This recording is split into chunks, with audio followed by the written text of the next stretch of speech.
क्या सच में भारतीय जनता पार्टी योगी आदित्यनाथ को 2027 के विधानसभा चुनाव में हराने वाली है?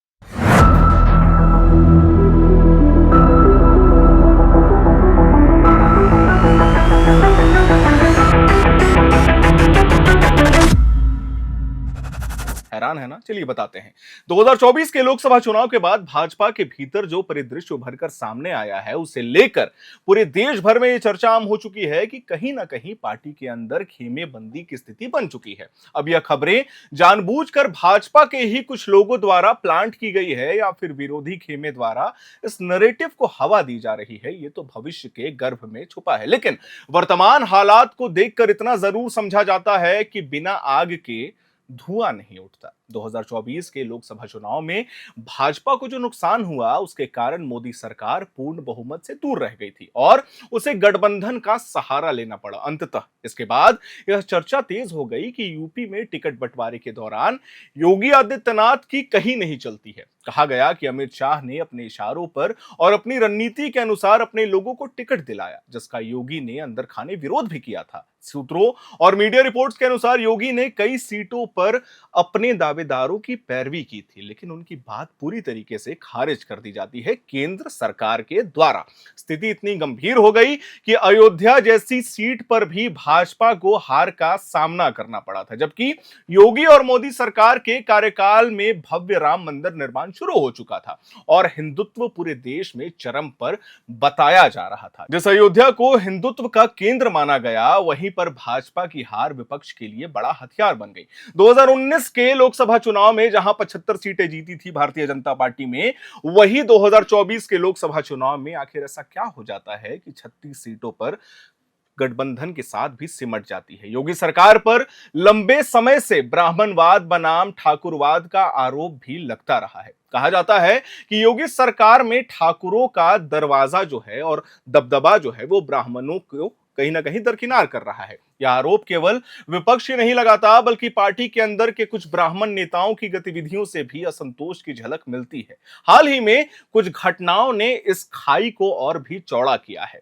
आपको याद होगा, माघ मेले के दौरान शंकराचार्य प्रकरण सामने आया, जिसमें आरोप लगा कि प्रशासन ने बटुकों के साथ दुर्व्यवहार किया है और शंकराचार्य के जितने भी लोग हैं उनको घसीटा गया है। इसे ब्राह्मण और संत समाज के अपमान से जोड़ा गया था। विपक्ष ने योगी सरकार पर हमला बोला और उन्हें ब्राह्मण विरोधी साबित करने की कोशिश कहीं ना कहीं की जा रही थी। हालांकि संत समाज भी दो खेमे में बटा हुआ दिखा।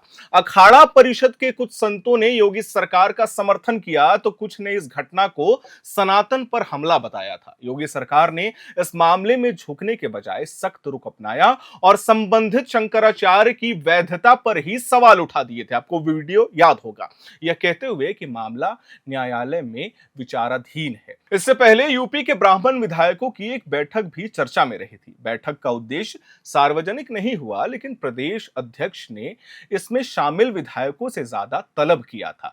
इस घटना को भी ब्राह्मण असंतोष से जोड़कर देखा गया था। इसके बाद यूजीसी विवाद ने पूरे देश में हलचल मचा दी। इस विवाद को भी कुछ राजनीतिक विश्लेषकों ने योगी बनाम मोदी शाह संघर्ष से जोड़कर देखा था। वो नैरेटिव याद होगा, रील्स बन रही थी इस नैरेटिव पे। एक नैरेटिव ये गढ़ा गया कि योगी आदित्यनाथ मोदी के बाद हिंदुत्व का सबसे बड़ा चेहरा बनकर उभर रहे हैं और यही कारण है कि कुछ शक्तियां उनकी छवि को सीमित रखने की कोशिश कर रही हैं। राजनीतिक गलियारों में यह चर्चा है कि अगर 2027 में योगी जीत जाते हैं, अगर गलती से लौट जाते हैं, तो 2029 के लोकसभा चुनाव में राष्ट्रीय स्तर पर उनके नाम की मांग तेज हो सकती है। इतिहास का उदाहरण दिया जाता है कि 2014 में लाल कृष्ण आडवाणी की जगह नरेंद्र मोदी को आगे लाने की मांग भी जन दबाव से ही मजबूत हुई थी। आपको याद होगा। विश्लेषकों का एक वर्ग यह है और तर्क देता है कि अगर 2027 में योगी कमजोर पड़ते हैं, चाहे गठबंधन सरकार बनाए या सत्ता से बाहर हो जाए, तो उनकी ब्रांड वैल्यू कहीं ना कहीं प्रभावित होगी। ऐसी स्थिति में 2029 में भाजपा के पास राष्ट्रीय स्तर पर केवल मोदी का चेहरा प्रमुख रूप से बचने वाला है। वहीं अगर योगी आदित्यनाथ मजबूत होकर लौटते हैं, तो पार्टी के भीतर शक्ति संतुलन की नई स्थिति बन सकती है। हालांकि इस सब अटकलों के बीच योगी आदित्यनाथ पीछे हटते नजर नहीं आ रहे हैं और आते भी नहीं हैं, वे हर मंच से जातिवाद के आरोपों को खारिज करते हुए समानता की बात दोहरा रहे हैं।